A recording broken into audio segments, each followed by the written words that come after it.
Известно ли вам, что американская автомобильная промышленность 50-х годов прошлого века создавала не только уникальные модели, прославившие своих создателей на века, но и те, от которых покупатели приходили в ужас? Отец, ну ты видел? Видел? Смотрите видео до конца, и вы узнаете, какие модели автомобилей 1950-х годов вошли в историю как самые худшие автомобили США. Вы готовы? Тогда поехали! Открывает топ-10 худших американских автомобилей спорткар Crossley Hotshot. Первый спортивный автомобиль, производившийся в послевоенной Америке, Crossley Hotshot, был маленьким и проблемным. Вес автомобиля составлял около 450 килограммов, а длина – 3 метра 70 сантиметров. Несмотря на то, что Hotshot был опасен, его потенциал был ограничен. Проблемы с двигателем, трансмиссией и тормозами делали его практически бесполезным для повседневной езды. Двигатель, сделанный из железа, а не из стали, был собран из множества деталей, что снижало его надежность и долговечность. Сварные швы постоянно ломались, вызывая шумы и вибрации, что делало автомобиль опасным и некомфортным для водителей. Именно эти проблемы привели к тому, что Crossley Hotshot не смог завоевать успех на рынке и был снят с производства вскоре после своего запуска.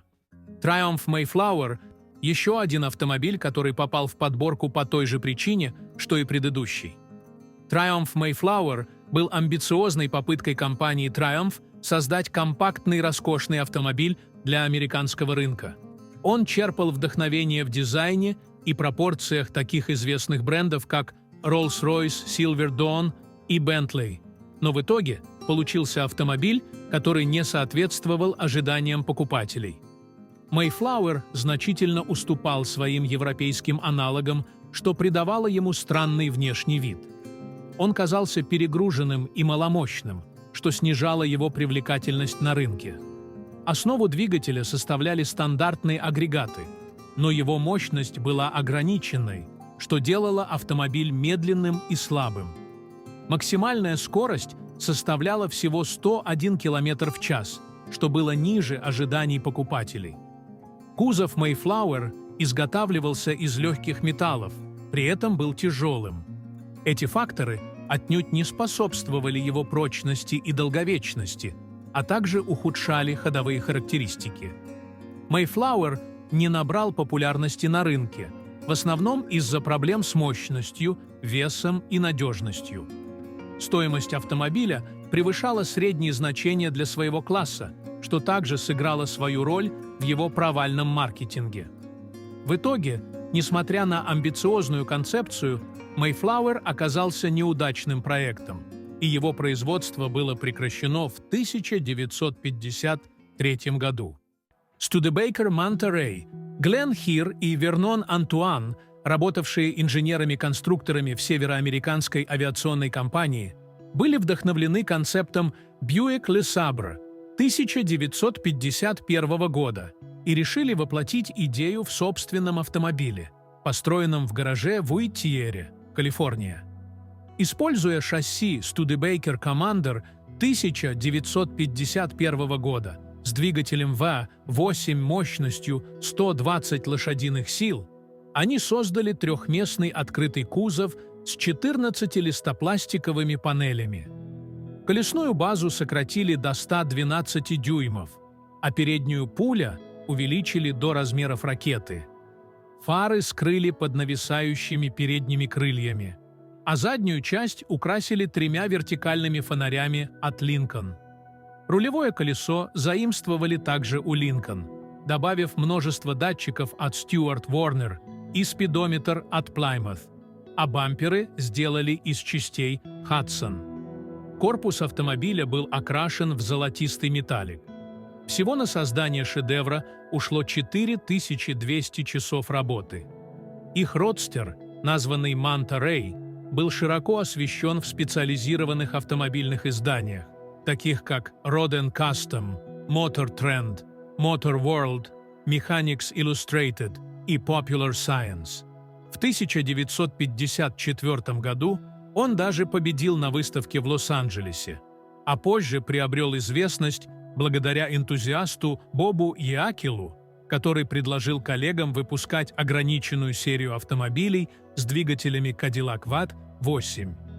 Однако эта идея не воплотилась, и в 1959 году Монтерей был продан коллекционеру автоэкзотики Леонарду Лейсеру. Машина исчезла из общественного сознания на 60 лет, и только в 2016 году ее вновь представили на конкурсе элегантности Amelia Island. Nash Metropolitan. Nash Metropolitan был одним из первых экспериментов американского производителя по созданию миниатюрного автомобиля, который предполагался как второй автомобиль для использования в городе. Концепция заключалась в создании компактного, но роскошного автомобиля с характеристиками, превосходящими обычные малолитражные модели того времени. Его дизайнер Джордж Мейсон видел Nash Metropolitan большой машиной в маленьком формате, ориентированную на состоятельных женщин, живущих в городах. Реклама акцентировала внимание на его изысканном дизайне и утонченной отделке, позиционируя его как удобный инструмент для совершения покупок и поездок по городу. Однако, несмотря на амбициозные цели и значительное вложение средств в разработку, наш Метрополитен не достиг ожидаемой коммерческой выгоды. Метрополитен имел низкую производительность и проблемы с управляемостью, что затрудняло его использование в условиях города. Негативно сказалось на его восприятии покупателями и то, что автомобиль страдал от многочисленных проблем с надежностью. В тот момент рынок малолитражных автомобилей в США был ограниченным, что также повлияло на его коммерческое поражение. Несмотря на маркетинговые усилия и инновационное проектирование, наш Метрополитен оказался неудачным проектом. Производственная компания Austin Motors продала около 9300 экземпляров, но и на европейском рынке он не достиг значительной популярности. В итоге наш Метрополитен был снят с производства и практически исчез из общественной памяти на многие годы. Dodge Royal. Dodge Royal был запущен в 1956 году и позиционирован Chrysler как автомобиль удачи. Однако уже вскоре после его появления начались скандальные инциденты, которые сильно подпортили репутацию компании Chrysler. Владельцы начали активно жаловаться на различные дефекты и проблемы с машиной, такие как протечка воды в салон во время дождей, сломленные крепежные элементы и полностью развалившаяся через месяц после покупки подвеска. Consumer Reports провел тестирование и публикацию статьи, в которой называл автомобиль ненадежным. Такая репутация Dodge Royal сохранялась долгие годы, и Chrysler не предпринимал никаких мер по улучшению конструкции машины. King Midget Model 3, Клод Драй и Дейл Оркат, оба из штата Огайо, служившие гражданской авиации, мечтали продавать простые автомобили, доступные каждому человеку, независимо от социального статуса. Их замыслы о создании мини-автомобиля, напоминающего багги-скупи, были весьма амбициозными. Они начали предлагать комплектные наборы за $500, состоящие из рамы, оси и металлических декоративных элементов, которые местные мастера могли бы превращать в готовые кузова с одноцилиндровым двигателем. В конце 40-х годов прошлого века они выпустили свой первый автомобиль. Эта маленькая машина представляла собой нечто среднее между отвратительным транспортом и персональным мобильным устройством. Несмотря на строго регламентированные государственные нормы безопасности, компания Midget Motors продолжала производить и продавать свои маленькие автомобили до конца 60-х годов. Вершиной производства предприимчивых друзей стала модель 3 1957 года выпуска, представляющую собой миниатюрный складной автомобиль с двигателем мощностью 9 лошадиных сил, который также использовался как транспортировка посылок. Waterman Aerobile. В 1934 году Уолдо Уотерман разработал и построил свой первый успешный прототип самолета, названный Aeroplane. Этот моноплан имел высокие крылья и 3 колеса. Крылья были закреплены очень прочно к корпусу самолета. Он использовал реактивные двигатели для перемещения по земле. Уотерман считал свою машину лучшей из существующих и наиболее эффективной в мире. И даже совершил на ней полет. Спустя 20 лет, в 1957 году, Уотерман представил новую усовершенствованную модель Waterman Aerobile. Желающих полетать на ней не оказалось. В финале она была признана непригодной для использования и закончила свою карьеру в Смитсоновском институте. Buick Roadmaster 1957 года, созданный компанией General Motors Corporation, предполагал стать настоящим символом стиля и престижности среди среднего класса американцев в середине 20 века. Этот автомобиль создавали как прекрасный выбор для деловых поездок, прогулок и путешествий по городу.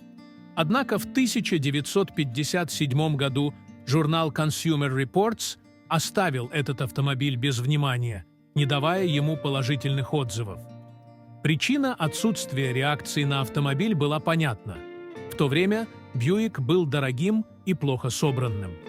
Несмотря на стильный внешний вид, автомобиль имел низкую прочность, неудобную подвеску и недостаточно надежную конструкцию. Эти негативные аспекты сыграли важную роль в оценке этого автомобиля. Несмотря на отсутствие положительного отзыва, Buick Roadmaster стал популярным и востребованным автомобилем среди покупателей. Это было связано с его высокими характеристиками, такими как высокая степень комфорта, стабильность и хорошие показатели по качеству материалов. Через несколько десятилетий после выхода на рынок Buick Roadmaster подвергся нескольким изменениям, чтобы соответствовать требованиям нового времени. В конце концов, он стал отличным вариантом для людей, ищущих качественные и удобные автомобили. Сегодня он считается одним из классических представителей американского автомобильного дизайна середины прошлого века. Lotus Elite. В 50-х годах для создания кузовов спортивных автомобилей начали использовать стекловолокно. Этот материал прочен и универсален, легче стали и доступнее алюминия. Например, Кайзер Дарин и Корвет были обтянуты стеклопластиковыми кузовами. Это привлекло внимание Колина Чепмена, инженера и основателя компании Lotus. Он был заинтересован в экономии веса, поэтому начал использовать этот материал в своих гоночных автомобилях. Одним из успешных проектов с использованием стекловолокна стал автомобиль Elite Type 14. При весе всего 499 килограммов и мощном 75-сильном двигателе Coventry Climax Elite был успешным гоночным автомобилем, 6 раз выигрывавшим в своем классе 24 часа Ле-Мана. Однако, несмотря на все преимущества, у стекловолокна есть и недостатки. Неармированное стекловолокно не всегда выдерживает нагрузки на конструкцию. В автомобилях Чепмена неудача всегда была возможным вариантом. MGA Twin Cam. В 1958 году был представлен MGA Twin Cam, который пришел на смену популярной модели TD, а уже в 1962 году его заменил MGB. MG предложила дополнительный высокопроизводительный двигатель с 2 верхними кулачками, отсюда и название Twin Cam. Этот мотор был довольно проблемным, у него подтекали поршни и засорялись пробки. Он требовал особого внимания к таким вещам, как опережение зажигания, ограничение октанового числа топлива и оборотов в минуту. Кроме того, шатуны мотора разбрызгивали масло по дороге. Только спустя много лет после вывода двигателя из эксплуатации выяснилось, что проблема заключалась в карбюраторах. При определенных оборотах резонансные частоты могли вызвать вспенивание топливной смеси, вытеснение топлива и возгорание поршней. Иногда американские производители создают машины, которые не отличаются ни красотой, ни выдающимися характеристиками. Некоторые из этих автомобилей представляли угрозу для жизни. а также разочаровывали целые поколения автолюбителей. У меня же, друзья, есть для вас интересное предложение. У вас есть уникальная возможность стать частью нашей команды. Если вы владеете навыками видеомонтажа, можете озвучивать ролики на русском, английском и других языках, или же пишите интересные сценарии. Мы будем рады с вами поработать. Пишите в нашего телеграм-бота. Ссылка в описании. А на сегодня это все. Всем пока.